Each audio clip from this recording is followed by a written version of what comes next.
Hello and welcome to the ninth part of the HTML series. इसके अंदर हम background images के बारे में बात करेंगे, इमेज मैप्स के बारे में बात करेंगे और पिक्चर एलिमेंट के बारे में बात करेंगे। ठीक है, तो शुरू करते हैं। सबसे पहले बैकग्राउंड इमेजेस के बारे में बात करते हैं। सो फॉर एग्जांपल अभी हमारा जो वेब पेज है वो बिल्कुल खाली है। मैं कोई एक बैकग्राउंड इमेज सर्च करता हूँ, अनस्प्लैश पे जाऊँगा, यहाँ से कोई भी बैकग्राउंड इमेज मैं सिलेक्ट कर सकता हूँ। मैं ये वाली सिलेक्ट कर रहा हूँ। Open image in new tab, copy किया इसका यूआरएल। अब इसको मुझे सेट करना है बॉडी पे। वो मैं कैसे करूँगा? स्टाइल टैग का यूज़ करके। स्टाइल के अंदर बॉडी, यहाँ पे बैकग्राउंड इमेज और फिर यूआरएल। ठीक है, और कोड्स के अंदर इसका यूआरएल। तो अभी तो इमेज दिख रही है, but as you can see कि हमें पूरी जो इमेज है वो अपने वेब पेज पे नहीं दिख रही है। इस फोटो में हम देखें तो फिर हमें पूरी इमेज दिख रही है, बट हमारे वेब पेज पे ये पूरी नहीं दिख रही। मैं स्क्रॉल भी करूँ तो नहीं कर पा रहा हूँ। ठीक है, तो वो कैसे करेंगे? इसको पूरा देखना है तो उसके लिए बैकग्राउंड साइज़ करके एक और प्रॉपर्टी है CSS की, और यहाँ पे हम दे सकते हैं कि कितना साइज़ चाहिए।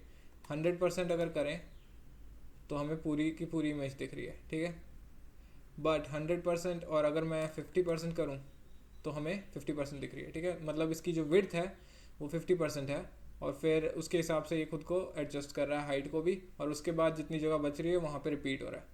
अगर हमें ये रिपीटिंग बंद करवानी है तो बैकग्राउंड रिपीट करके एक प्रॉपर्टी है, उस पर हम नो रिपीट कर सकते हैं। ठीक है, तो अब ये रिपीट नहीं हो रहा, लेकिन विड्थ 50% है और हाइट उसके हिसाब से ये अपने आप चूज़ कर रहा है। बैकग्राउंड साइज़ को हम कवर भी कर सकते हैं। कवर का बेसिकली यूज़ ये होता है कि जो एलिमेंट है वो पूरा का पूरा कवर हो जाता है बैकग्राउंड इमेज से। ठीक है, और इसको मैं एक डिव के यूज़ के थ्रू बताऊंगा। ठीक है, तो ऐसा करता हूँ, बॉडी में एक डिव डाल रहा हूँ मैं, और वैसे इसको कंटेनर ही बोलते हैं, राइट, हमें याद है। अब मैं क्या करूँगा कि इस बॉडी की जगह मैं एक नया क्लास नेम बनाऊँगा। क्लास नेम्स कैसे बनाते हैं? डॉट और फिर उसका नाम। फॉर एग्जांपल बैकग्राउंड हमारा क्लास नेम है, और ये जो क्लास हम यूज़ करेंगे डिव के अंदर, क्लास और बैकग्राउंड। अब क्या होगा कि बेसिकली इस डिव पे ये सारी स्टाइल लग जाएगी। ये क्लासेस का कंसेप्ट है CSS के अंदर। ठीक है, तो बेसिकली अब क्या होगा कि ये जो सारी स्टाइल है वो अब मैं जिस भी एलिमेंट पे ये वाली क्लास डालूंगा बैकग्राउंड, उस सब पे ये वाली स्टाइल लग जाएगी। ठीक है, तो अभी के लिए हम इस एक डिव पे यूज़ कर रहे हैं, देखते हैं क्या होता है। अभी हमें कुछ नहीं दिख रहा है, क्यों? क्योंकि डिव की जो हाइट है वो अभी 0 है, इसलिए हमें कुछ नहीं दिख रहा। तो अब इसमें हाइट हमें प्रोवाइड करनी है, तो height 100 VH, 100 view port height. हमारा जो ये व्यू पोर्ट है जो हमें अभी दिख रहा है, ठीक है, स्क्रीन पे, उसे हम व्यू पोर्ट बोलते हैं। तो उसकी हाइट जो है उसके इक्वल कर दी हमने डिव की हाइट। ओके, और अभी हमें एक चीज़ और दिख रही है कि यहाँ पे पैडिंग और मार्जिन है, तो वो हम 0 कर देते हैं। आई थिंक ये इस पे नहीं है, ये बॉडी पे है, तो बॉडी की मार्जिन और पैडिंग हमें 0 करनी पड़ेगी। ठीक है, अगर मैं इस डिव की height 50% of the view port height कर दूँ तो क्या होता है? देखो अब, तो अभी क्या हो रहा है, ये जो डिव है इसकी height 50% of the view port height है, राइट, 50%। और जहाँ जहाँ पे आपको ये इमेज दिख रही है ना, जिस जगह पे, वही है हमारा डिव। ठीक है, तो ये जो टॉप हाफ है ये हमारा डिव है, और इसमें हमें बैकग्राउंड इमेज दिख रही है, और मैंने साइज कर रखी है कवर। कवर का मतलब ये है कि इस पूरे जो डिव को कवर कर रहा है। तो बेसिकली कवर का मतलब ये है कि जो इमेज है वो पूरे डिव को कवर कर रही है, डिसरिगार्डिंग द फैक्ट कि उसका कुछ पार्ट जो है वो डिव के बाहर भी जा रहा है। अगर हम ये चाहते हैं कि ये जो बैकग्राउंड इमेज है वो पूरी दिखे, एक तो ये कर सकते हैं कि कंटेन। ठीक है, तो कंटेन करेंगे तो ये जो पूरी इमेज है ये हमें पूरे डिव में दिख रही है। अगर मैं इसका बैकग्राउंड कलर चेंज कर दूं तो हमें दिखेगा, लेट्स से कोरल। ठीक है, तो हमें जो डिव है वो है ये पूरा। ठीक है, और उसकी जो उसके अंदर पूरी जो बैकग्राउंड इमेज है वो कंटेन हो रही है। ठीक है, मैं इसकी पोजीशन भी चेंज कर सकता हूँ बैकग्राउंड पोजीशन से, बैकग्राउंड पोजीशन, और इसमें मैं सेंटर कर सकता हूँ, तो ये सेंटर पे आ गया। ठीक है, और भी ऑप्शंस हैं इसमें, सेंटर हो गया, बॉटम हो गया, टॉप, लेफ्ट, राइट, लेकिन मैं सेंटर रखूँगा। ठीक है, तो ये हो गया कंटेन। और बैकग्राउंड पोजीशन हमें समझ आ गया। बैकग्राउंड साइज़ हमें समझ आ गया कि कंटेन से क्या होता है कि वो पूरी की पूरी इमेज जो है वो हमारे एलिमेंट के अंदर होती है और हमें पूरी इमेज दिखती है। कवर में क्या होगा कि वो जो इमेज है वो पूरी कवर करने की कोशिश करेगी हमारे एलिमेंट को। तो उस केस में सेव करता हूँ, ये जो है पूरी इमेज कवर कर रही है हमारे डिव को। बट यही है कि इसमें इशू ये हो रहा है कि हमारी इमेज जो है वो कट हो रही है।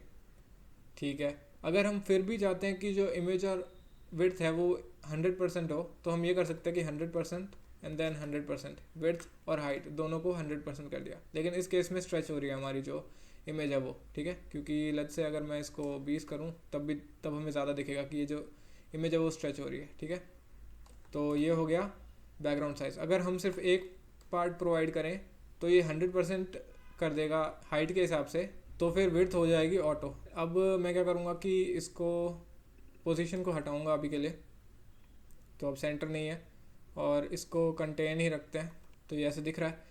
अब अगर मैं इसको 100% कर दूं तो क्या होगा, 100% से इसकी जो विड्थ है वो 100% हो रही है, और हाइट उसके हिसाब से अपने आप ये ऑटो रख रहा है। ऑटो मतलब जो इसकी जो रेशियो के हिसाब से अपने आप इसकी जो हाइट होती है वैसे, ठीक है। अगर मैं इसे 10% कर दूं तो 10% और हाइट उसके हिसाब से ये अपने आप ऑटो रख रहा है। अगर मैं दोनों प्रोवाइड करूँगा तो फिर ये जैसे 20% तो अपने आप ये 20% ऑफ द डिव की हाइट और 20% ऑफ द डिव की विड्थ, ठीक है, हो गया। बैकग्राउंड इमेजेस के बारे में हमने पढ़ लिया, ठीक है, इतना काफ़ी है। अब नेक्स्ट है इमेज मैप्स के बारे में पढ़ते हैं। इमेज मैप्स का क्या सीन है कि बेसिकली उसके लिए मैं ये हटा रहा हूँ पहले, फॉर नाउ अभी खाली कर दिया है, और इमेजर पे जाऊँगा पहले तो कोई एक इमेज चूज़ करने के लिए। फॉर एग्जांपल दिस इमेज, ठीक है, इसको मैं ओपन करता हूँ न्यू टैब में और इसे कॉपी करता हूँ इसका URL। यहाँ पे बॉडी के अंदर एक नई इमेज शो करूँगा और वो हमें शो हो रही है, ठीक है। तो बेसिकली होता क्या है कि हमने अभी तक इमेज को एज अ लिंक यूज़ करना सीखा था, राइट, एंकर टैग के अंदर रख के इमेज टैग को। बट हम एक्चुअल में ये भी कर सकते हैं कि कौन सा पार्ट ऑफ इमेज को हम क्लिक करें तो हम कौन से लिंक पे जाएं, ठीक है। तो फॉर एग्जांपल इस इमेज में मैं रेड पार्ट पे अगर क्लिक करूं तो मैं किसी और वेबसाइट पे जाना चाहता हूं, और अगर मैं ब्लू पार्ट पे क्लिक करूं तो मुझे किसी और वेबसाइट पे जाना है, ठीक है। तो ये भी मैं कर सकता हूं, और ये कैसे करेंगे, इमेज मैप्स के थ्रू। तो बेसिकली इमेज मैप्स को कैसे यूज़ करते हैं मैं बता देता हूँ। तो हमने इमेज तो बना दी है, अब इसका मैप बनाना है हमें। तो मैप, इसके अंदर हमें बहुत सारे एरियाज़, हमारे केस में 2 एरियाज़ हैं, रेड और ब्लू, तो एरिया डिफाइन करने होंगे। और इसके अंदर हमें शेप प्रोवाइड करना होगा। हमारे लिए रेक्ट शेप काम करेगा। रेक्ट मतलब रेक्टेंगल, सर्कल, पॉली भी होता है, मतलब कितनी भी उसकी साइड्स हो सकती हैं। सर्कल तो हमें पता ही है क्या होता है, और डिफ़ॉल्ट से क्या होगा कि पूरी इमेज का जो एरिया है वही यूज़ हो जाएगा, ठीक है। तो हमारे केस में रेक्ट है। उसके अलावा हमें href प्रोवाइड करना होगा जिसमें हम लिंक देंगे। उसके अलावा हमें कोऑर्डिनेट्स प्रोवाइड करने होंगे, ठीक है। तो ऐसे हम अपना एरिया डिफाइन कर सकते हैं। कोऑर्डिनेट्स में कुछ नहीं होता, हमें इसमें 2 कोऑर्डिनेट्स प्रोवाइड करने होंगे। एक तो होगा रेक्टेंगल का टॉप लेफ्ट जो कॉर्नर है उसके कोऑर्डिनेट्स, और एक होगा उसका बॉटम राइट जो कॉर्नर है उसके कोऑर्डिनेट्स। तो बेसिकली होगा x1 y1 और x2 y2, इस फॉर्मेट में होंगे। बट हमारे केस में हमें पता नहीं है कि इसके जो कोऑर्डिनेट है वो क्या है, राइट। तो और इसका कोऑर्डिनेट क्या है, या फिर इसका कोऑर्डिनेट क्या है, या फिर इस कॉर्नर का कोऑर्डिनेट क्या है। तो इस चीज़ को करने के लिए मैं एक ऑनलाइन टूल यूज़ करूँगा, इमेज मैप जनरेटर।